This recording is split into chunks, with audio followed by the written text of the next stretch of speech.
बिरादरान मोहतरम अस्सलाम वालेकुम वरहमतुल्लाहि वबरकातुहू। नाज़रीन किराम, मैं हूँ आपका मेज़बान क़रीब अब्दुस्सवान और आज मैं आपके सामने हिंदुस्तान की तारीख़ के ताल्लुक़ से कि हिंदुस्तान की आज़ादी में उलमाए किराम का क्या हिस्सा रहा है और उन्होंने क्या कारहाए नुमाया अंजाम दिए हैं, मैं एक आध वाक़या आपके सामने लेकर हाज़िर हूँ। किसी शायर ने कहा है कि हिंद को नाज़ है जिस पर वो निशानी हम हैं, हिंद को नाज़ है जिस पर वो निशानी हम हैं, ताज और लाल किला के यहाँ बानी हम हैं, और फिर भी हमसे ये गिला है कि वफ़ादार नहीं, हम वफ़ादार नहीं, तू भी तो दिलदार नहीं। अज़ीज़ान मोहतरम, बड़े अफसोस की बात है कि आज हम अपने असलाफ़ की तारीख़ को भूलते जा रहे हैं और हमें ये ख़बर नहीं कि हमारे असलाफ़ ने, हमारे काबिरीन ने हमारे इस मुल्क हिंदुस्तान के लिए कैसी कैसी कुर्बानियाँ पेश की हैं कि अगर आज वो इंसान सोच ले तो जिस्म के रोंगटे खड़े हो जाते हैं।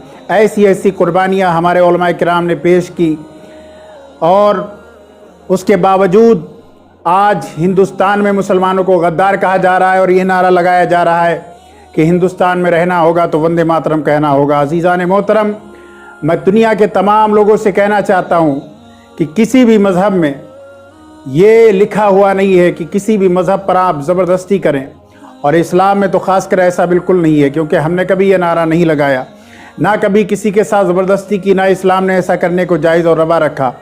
और हमारी वतन से वफ़ादारी का असल सबूत ये है कि हम हिंदुस्तान में पैदा होते हैं और जब मरते हैं तो हिंदुस्तान में ही दफनाए जाते हैं। और इससे बड़ा सबूत क्या होगा? वो लोग जो आज मोहब्बत का दावा करते हैं कि हमें वतन से मोहब्बत है, वतन की मोहब्बत हमारे दिल के अंदर है, हिंदुस्तान जिंदाबाद। मैं उनसे पूछना चाहता हूँ, ये तुम्हें हिंदुस्तान जिंदाबाद का नारा किसने दिया? ये नारा देने वाला भी एक मुसलमान था। इनकलाब जिंदाबाद का नारा देने वाला भी एक मुसलमान था। मातरे वतन जिंदाबाद का नारा लगाने वाला भी एक मुसलमान था। लाल किला और ताजमहल बनवाने वाला भी मुसलमान था। ये सारी चीज़ें मुसलमानों की हुई हैं। उसके बाद भी मुसलमानों को गद्दार कहते हुए तुम्हें शर्म नहीं आती? तुम दिन भर नारा लगाते हो कि हमें हिंदुस्तान से प्यार है, लेकिन एक बार भी तुम अपने वतन की ज़मीन को नहीं चूमते होगे। लेकिन मुसलमान दिन में 5 मरतबा नमाज पढ़ता है और पाँचों वक्त में वो जब सजदे में जाता है तो अपनी ज़मीन को चूमता है। ये हमारी वतन से मोहब्बत की असली दलील। और उसके बाद अल्लामा इकबाल ने यूं ही नहीं कहा था, सारे जहां से अच्छा हिंदुस्तान हमारा, हम बुलबुलें हैं इसकी ये गुलसिता हमारा। अजीज़ान मोहतरम, आप दुनिया के जगराफिए को देखें, आप पूरी दुनिया की सैर करें तो आपको पता ये चलेगा कि अगर आप अरब में जाएंगे तो वहाँ रेत ही रेत है, अगर आप स्विट्ज़रलैंड जाएंगे तो वहाँ बर्फ़ ही बर्फ़ है, आप दीगर मुल्कों में चले जाएं तो कहीं जंगल ही जंगल है, कहीं सहरा ही सहरा है। लेकिन अज़ीज़ान मोहतरम, हमारा प्यारा मुल्क हिंदुस्तान, जिसे हम इंडिया भी कहते हैं, भारत भी कहते हैं, हिंदुस्तान भी कहते हैं, हमारे इस हिंदुस्तान के अंदर पूरी दुनिया का नक्शा मौजूद है। आपको अगर कश्मीर की वादियों की सैर करनी हो, स्विट्ज़रलैंड देखना हो तो कश्मीर की वादियों में चले जाएं। अगर आपको सऊदी अरब की सैर करना हो तो राजस्थान चले जाएं। और अगर आपको जो है जंगली इलाकों की सैर करनी हो, यूरोपीय इलाकों की सैर करनी हो तो आप यूपी में निकल आएँ, बिहार में निकल जाएं, बंगाल में निकल जाएं, आपको पूरी दुनिया की सैर हो जाएगी। इसीलिए अल्लामा इकबाल ने कहा था, सारे जहां से अच्छा हिंदुस्तान हमारा, ये बुलबुलें हम बुलबुलें हैं उसकी, ये गुलसिता हमारा। जब इसी हिंदुस्तान पर अंग्रेज़ नाहंजारों का कब्ज़ा था तो हज़रत मौलाना सैयद किफ़ायत अली काफ़ी ने एक कोशिश की थी कि हिंदुस्तान से अंग्रेज़ों को भगाया जाए। उन्होंने चंद सिपाहियों को साथ में लिया था और मुरादाबाद से उन अंग्रेज़ों को खदेड़ डाला था। हज़रत सैयद किफ़ायत अली काफ़ी अपने महल की छत के ऊपर खड़े होकर अंग्रेज़ों को भागते हुए देख रहे थे और तमाम मुजाहिदीन इस्लाम ज़ोर का नारा लगा रहे थे। तमाम के तमाम मुजाहिदान आज़ादी आते हैं और सैयद किफ़ायत अली काफ़ी को अपनी गोद में उठा लेते हैं और सैयद किफ़ायत अली काफ़ी जिंदाबाद के नारे लगाए जाते हैं। एक ये तस्वीर थी और एक दूसरी तस्वीर होती है कि 1857 में अंग्रेज़ दोबारा मुरादाबाद पर कब्ज़ा कर लेते हैं और अंग्रेज़ का लार्ड ये ऐलान कर देता है कि जो भी मुसलमानों को पकड़वाएगा जिन्होंने हमारे खिलाफ बगावत की है तो उनको उनके जायदाद से हिस्सा दिया जाएगा। यानी एक बड़ा हिस्सा उन्हें उन लोगों के जायदाद से, मलके से दिया जाएगा जिन्होंने हमारे खिलाफ बगावत की है। अजीज़ान मोहतरम, इतना सुनना था, गद्दाराने वतन मसरूफ़ हो गए और वो लोगों को पकड़वाना शुरू कर दिए। यहाँ तक कि 30 अप्रैल को हज़रत सैयद किफ़ायत अली काफ़ी को पकड़ लिया गया, गिरफ़्तार कर लिया गया और उनकी मुखबरी करने वाला गद्दार जिसका नाम फ़खरुद्दीन कलाल था, उसे उनकी जायदाद से नवाज दिया गया। अलगरज़ हज़रत सैयद किफ़ायत अली काफ़ी को जब जेल के अंदर ले जाया गया तो अंग्रेज़ लार्ड ने आपको देखते ही लाठियों की आपके ऊपर बरसात कर दी। उसके बाद भी आप सब्र का मुजस्समा बने खड़े रहे। आपकी ज़ुबान से एक मर्तबा उफ तक ना निकला। जब अंग्रेज़ ने यह देखा तो उसे और ज़्यादा गुस्सा आ गया और उसने अस्तुरी मंगवाने का हुक्म दिया। गर्म ब्रेस को करवाया गया और आपके जिस्म नाज़रीन पर उसको दागा गया। फिर भी आपके ज़ुबान से कोई कलमा शिकायत ना निकला तो अंग्रेज़ों को और ज़्यादा गुस्सा आया। उन्होंने आपके चेहरे पर उस तरी को लगा दिया, फिर भी आपकी ज़ुबान से कोई शिकायत ना हुई। तब अंग्रेज़ों को और ज़्यादा गुस्सा आया। उन्होंने नमक को मंगाया और आपके जिस्म नाज़रीन पर नमक भर दिया गया। उसके बाद भी आप सब्र का पहाड़ बने रहे।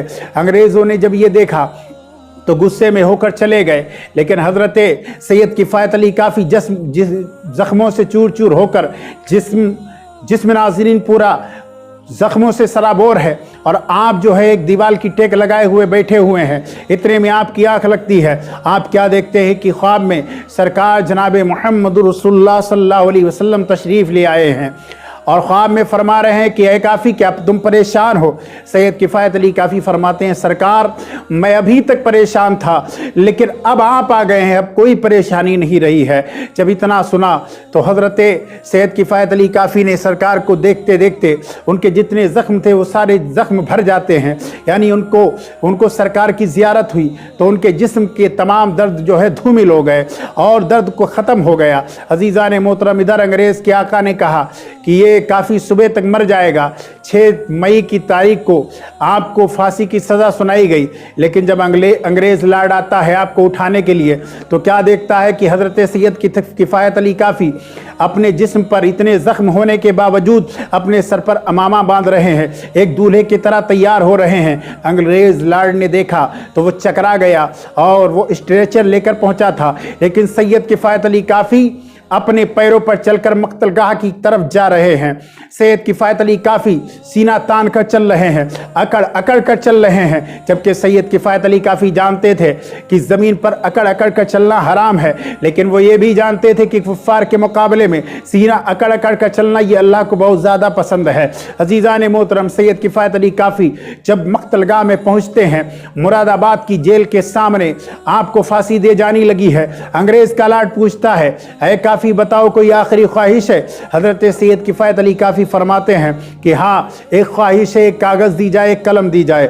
सैयद किफ़ायत अली काफ़ी को एक कागज़ दिया गया, एक कलम दिया गया। सैयद किफ़ायत अली काफ़ी ने लिखना शुरू किया और वो ऐसी अजीम नात है कि जब आपने लिखी, आज उस नात को लिखे हुए तकरीबन 165 साल हो चुके हैं, लेकिन उसके बावजूद वो नात इतनी ज़ुबान ज़द है, इतनी मशहूर और मकबूल है कि पूरी दुनिया में वो नात पढ़ी जाती है। उसके चंद जुमले आप सुने तो आपका दिल भी बाग बाग हो जाएगा।